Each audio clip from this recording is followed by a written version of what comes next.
नमस्कार, स्वागत है आप सभी का मेरे चैनल पर। तो आज हम लोग एनईपी 2020 को समझेंगे, बिल्कुल पॉइंट टू पॉइंट समझेंगे। इससे एक भी प्रश्न आपका नहीं छूटेगा इस वीडियो को देखने के बाद।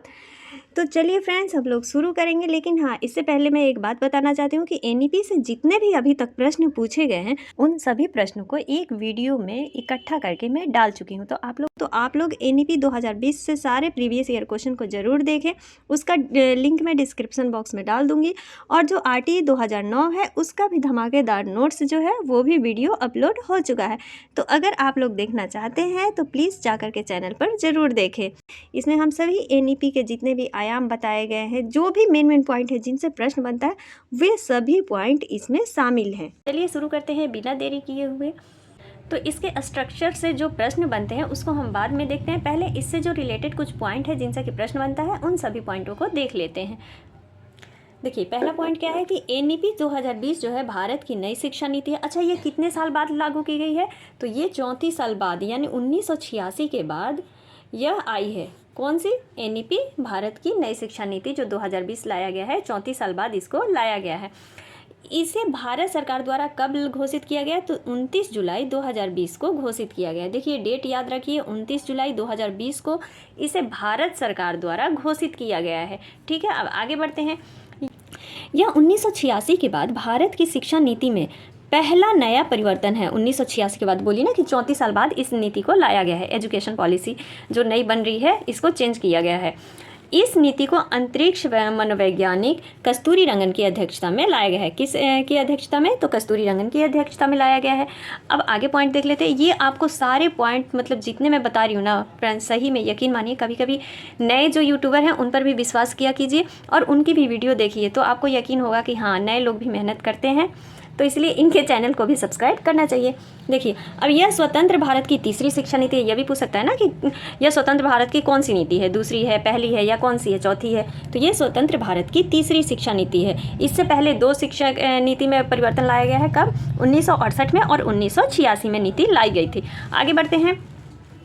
अगला पॉइंट है कि यह शिक्षा नीति के अंतर्गत, जो ये एनईपी 2020 है, इस शिक्षा नीति के अंतर्गत मानव संसाधन प्रबंधन मंत्रालय का नाम परिवर्तन करके क्या रख दिया गया है? शिक्षा मंत्रालय कर दिया गया है। शिक्षा मंत्रालय का पहला नाम क्या था? मानव संसाधन प्रबंधन मंत्रालय। क्या है? मानव संसाधन प्रबंधन मंत्रालय, याद रखिए। या फिर आप लोग शॉर्ट्स नोट्स एक ज़रूर बनाइए अपनी भाषा में, चाहे डायग्राम के थ्रू दर्शा दीजिए या किसी भी प्रकार से, जिससे कि आपको समझने में ईजी हो। तो ये क्या नाम कर दिया गया? इसका शिक्षा मंत्रालय कर दिया गया है। अब इस जो शिक्षा नीति है इसमें एक मतलब 10+2 की जगह 5+3+3+4 जो ये 53-34 स्ट्रक्चर लाया गया है, इसको समझ लेते हैं, क्योंकि इनसे भी प्रश्न पूछा जा रहा है कि 5+ जो प्रारंभिक अवस्था है उसमें क्या रखा गया है, जो मिडिल है उसमें क्या रखा गया है। तो इन सभी को हम लोग देखते हैं एक नज़र। देखिए, तो इस स्ट्रक्चर को याद रखिए क्योंकि ये भी बहुत पूछा जा रहा है, तो 53-34 करके याद कर लीजिए। अब देखिए, जो पहला है, जो जिसे फाउंडेशन स्टेज कहा गया है, यानी प्रारंभिक चरण, जो स्ट्रक्चर ये बना है एनईपी 2020 का लाया गया है, किसके स्थान पर लाया गया है? तो जो अभी 10+2 जो चल रहा है उसके स्थान पर इसको लाया गया है। अब इसमें 2 भाग में बांटा गया है। जो पहला है उसको 2 भाग में बांटा गया, एक 3 साल और दूसरा 2 साल किया गया है। अब देखिए, इस स्टेज में कितने से कितने बच्चों को रखा गया है? तो 3 से 8 साल के बच्चों को शामिल किया गया है। कौन से स्टेज में? प्रारंभिक चरण के स्टेज में। अब जो 3 से 6 साल के बच्चे हैं उनको किस में रखा गया है? प्री स्कूल में, बाल वाटिका तथा आंगनबाड़ी में। इस तरह के बच्चे जो हैं उसमें जाकर के पढ़ाई करेंगे, खेल के द्वारा या जो भी करके के इनको रखा गया है। अगला है, जो 6 से 8 साल के बच्चे होंगे उनको किस कक्षा में रखा गया है? तो पहली और दूसरी कक्षा में रखा गया है। ठीक है, इतना याद हो गया ये पॉइंट, क्योंकि फ्रेंड्स बन रहा है। आप खुद प्रीवियस ईयर क्वेश्चन देखेंगी तो आपको लगेगा कि हाँ, सही में ये सारे पॉइंट जो हैं आपके एग्जाम में पूछे जा रहे हैं। इसीलिए हर पॉइंट्स को थोड़ा देर लगे, थोड़ा कम पढ़े, लेकिन अच्छे से पढ़े, जिससे कि आपका एग्ज़ाम क्रैक हो सके। अब आते हैं हम लोग प्रीपैरेटरी स्टेज, यानी जिसमें 3 साल, 5 साल तो हो गया, 8 साल तक के बच्चों के लिए हो गया। 1 से 2 कक्षा तक कितने साल के बच्चे गए? 8 साल तक गए। अब 8 साल से 11 साल के जो बच्चे हैं उनको किस में रखा गया है? प्रीपैरेटरी स्टेज में। ठीक है, जो 3 से कक्षा 5 तक के बच्चे होंगे उनको संख्यानात्मक कौशल, पढ़ाई, खेलकूद या फिर खोज के द्वारा शिक्षा देना है। अब आते हैं अगला जो 3 साल है, यानी मिडिल स्टेज। मिडिल स्टेज में क्या बात कही गई है तो इस स्टेज में 6 से 8 कक्षा के बच्चों को शामिल किया गया है। 6 से 8 कक्षा के बच्चों को शामिल किया गया है, क्योंकि 5 क्लास तक के बच्चों को तो हो गया। अब जो मिडिल स्टेज आएंगे, मिडिल स्टेज में 6 से 8 कक्षा के बच्चों को शामिल किया गया है। और इसमें 6 क्लास से जो बच्चे शामिल होंगे, 6 क्लास से, उनमें बच्चों को क्या क्या सिखाना है? कोडिंग प्रक्रिया भी, मैथ, आर्ट्स, साइंस, व्यावसायिक परीक्षण, एक्सपेरिमेंट बेस्ड लर्निंग, मतलब इस आधार पर बच्चों को शिक्षा देना है। 6 क्लास से चालू हो जाएगा। जो मिडिल स्टेज पर बच्चे जो पढ़ने जाएंगे 6 to 8 में, उनको ये सारी चीज़ें सिखानी है। ठीक है, इस प्रकार से शिक्षा देना है। अब आते हैं सेकेंडरी स्टेज, यानी जो हमारा 4 साल का हो गया, ये 3 साल हो गया 6 से 8 तक, और ये 4 साल। अब इसमें क्या आ गया? इसमें क्रिटिकल थिंकिंग विषयों को रखना है, चयन करना है, लचीलापन, मतलब विषय ऐसा रखना है जो कि बच्चों को मुश्किल भी ना हो, थोड़े सॉफ्ट हो, नरम हो, जिससे कि बच्चे समझ सके। बच्चों की रुचि के अकॉर्डिंग विषय को रखना है। ये नहीं कि मतलब पुस्तक केंद्रित होना चाहिए, नहीं, बच्चों को ध्यान में रख करके पुस्तक का निर्माण करना है, उनकी रुचियों को महत्व देना है, इसमें ये कहा गया है। देखिए 2 पॉइंट ये भी याद रखिए, क्योंकि इस बार सीटेट में सबसे ज़्यादा ये प्रश्न रिपीट हुआ है, मतलब पूछा जा रहा था परख केंद्र के बारे में।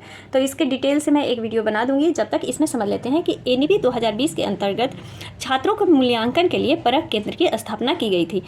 क्या की गई थी? परख केंद्र की स्थापना की गई थी। किस लिए? तो वो छात्रों की मूल्यांकन के लिए। किस नीति के अंतर्गत? तो NEP जो न्यू एजुकेशन पॉलिसी है 2020, उसके अंतर्गत इसकी स्थापना की गई थी। अच्छा, एक ये भी प्रश्न पूछा जाता है कि जो राष्ट्रीय शिक्षा नीति है NEP है, उसको सबसे पहले लागू करने वाला राज्य कौन सा है? तो वो है उत्तराखंड, जो कि 12 जुलाई 2022 को शुरू कर दिया था लागू करना। कौन सा था? उत्तराखंड। पहला राज्य कौन सा बना हमारा? उत्तराखंड बना NEP नई शिक्षा नीति को लागू करने वाला। अब यहाँ एक पॉइंट ये भी बताया गया है कि जो 5th है या उससे आगे की जो क्लास है, उसमें घर की भाषा, मातृभाषा, स्थानीय भाषा में शिक्षा देनी चाहिए। ये तीनों पॉइंट याद रख लीजिए, क्योंकि क्वेश्चन पूछ देगा कि 6 क्लास से बच्चों को किस प्रकार की शिक्षा देनी चाहिए, किस भाषा में शिक्षा देनी चाहिए। तो घर की भाषा, मातृभाषा, स्थानीय भाषा में शिक्षा देनी चाहिए। आगे बढ़ते हैं। देखिए अगला पॉइंट है कि राष्ट्रीय शिक्षा नीति 2020 जो है वो बच्चों के मूल्यांकन के लिए समूह कार्य तथा स्व आकलन के समावेशन को भी प्रस्तावित करती है। मतलब बच्चों की जो मूल्यांकन हो वो समूह कार्य के द्वारा भी हो, और स्व आकलन मतलब उनको इंडिविजुअली भी देखा जाए और समूह में भी देख करके उनका मूल्यांकन किया जाए। तो इस समावेशन को भी प्रस्तावित करती है। अगला पॉइंट है, इसमें यह कहा गया है कि बच्चों का जो आकलन होना चाहिए वो 360 डिग्री बहुआयामी होना चाहिए। मतलब एक भी पॉइंट, एक भी पक्ष जो है बच्चों के आकलन में नहीं छूटना चाहिए। NEP 2020 में 3 आयाम बताए गए हैं बच्चों के मूल्यांकन के लिए। चलिए उन 3 आयामों को समझ लेते हैं। कौन कौन से हैं 3 आयाम? तो संज्ञानात्मक, भावात्मक और मनोगत्यात्मक। याद कर लीजिए, संज्ञानात्मक, भावात्मक और मनोगत्यात्मक। इसमें भाषा की बात कही गई है, तो उन भाषा को भी हम लोग समझ लेते हैं। देखिए अब किस भाषा में बच्चों को शिक्षा देनी है? तो मातृभाषा, घर की भाषा, आधुनिक भारतीय जो भाषा है, संस्कृत शास्त्रीय भाषा तथा विदेशी भाषा। इन 2 भाषाओं को, जो शास्त्रीय भाषा और विदेशी भाषा है, इन 2 भाषाओं को माध्यमिक स्तर पर एक अतिरिक्त भाषा के रूप में अनुमोदित किया गया है। तो आज के लिए बस इतना ही। अगले वीडियो में मिलते हैं। जब तक के लिए पूरा वीडियो देखने के लिए धन्यवाद। और हाँ फ्रेंड्स, RTE 2009 से भी वीडियो बन चुकी है। शॉर्ट्स नोट बिल्कुल धमाकेदार है, जिससे कि प्रश्न बनता है तो वहीं पढ़ें, जिनसे कि एग्ज़ाम क्रैक हो सके। Thank you.